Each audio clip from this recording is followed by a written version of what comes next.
My parents were never people who walked around saying, red Yiddish, red Yiddish, red Yiddish. A, they didn't have to. B, speaking Yiddish in and of itself was not enough. You had to have something to say in it.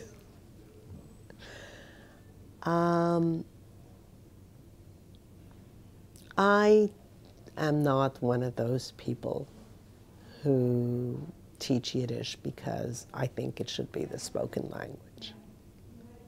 I teach it because of its cultural richness and value.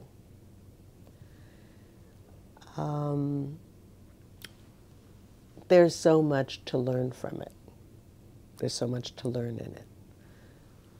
Will we sing Yiddish songs? Yes. Will we speak Yiddish on a daily basis to go buy apples? No. Do we have to? No. That world doesn't exist.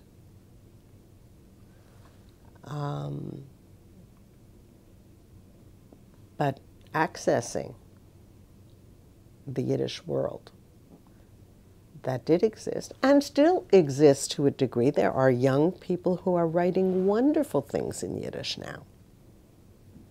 And they're worth reading.